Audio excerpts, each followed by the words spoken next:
एक बार जंगल में सभी पक्षी इकट्ठा हुए और फैसला किया कि उन पक्षियों के बीच एक राजा होना चाहिए। लेकिन पक्षियों का राजा कौन बनेगा?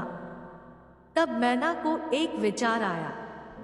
उसने सुझाव दिया, हम सभी पक्षियों के बीच एक प्रतियोगिता रखें और जो सबसे ऊंची उड़ान भरता है उसे सभी पक्षियों के राजा माना जाएगा। सभी पक्षियों को यह विचार पसंद आया। पक्षियों ने इसके लिए सहमति बनाई। एक ईगल जो वहां मौजूद था अपने बड़े शरीर के बारे में दावा करना शुरू कर दिया और कहा, मैं सभी पक्षियों में सबसे ज्यादा मजबूत हूं और आप सभी जानते हैं कि केवल मैं ही हूं जो उच्चतम उड़ान भर सकता है। तो फिर प्रतियोगिता क्यों? मुझे अब राजा क्यों नहीं माना जाए? लेकिन संभावना है कि आप शायद जीत नहीं सकते। थोड़ी आवाज की। ईगल चारों ओर मुड़कर देखा कि यह किसने कहा। वह आश्चर्य था क्योंकि एक छोटा गौरैया यह कहा था।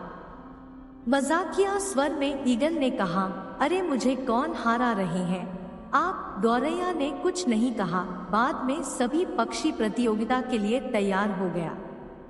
जैसे ही एक उल्लू ने संकेत दिया, सभी पक्षी हवा में उड़ने लगे, लेकिन वे बहुत अधिक और लंबे समय तक नहीं उड़ सके। एक एक करके सभी पक्षी प्रतियोगिता से बाहर हो गए।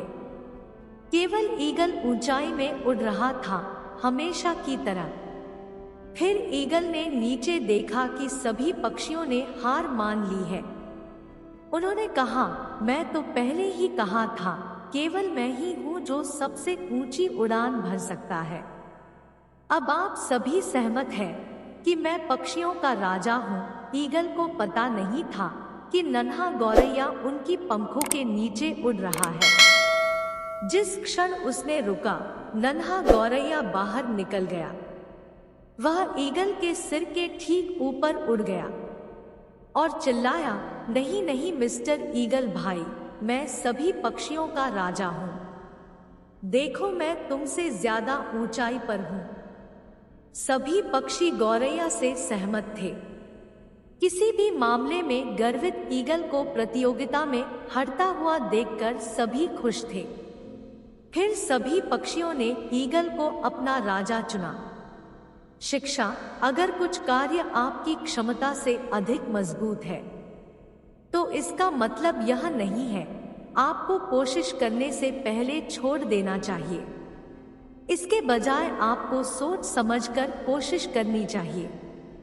दोस्तों, इसी प्रकार की वीडियो देखने के लिए चैनल को सब्सक्राइब कर लीजिए और साथ में बेल आइकन को ऑन कर लीजिए ताकि आने वाली वीडियो का नोटिफिकेशन आपको तुरंत मिले। तब तक के लिए धन्यवाद।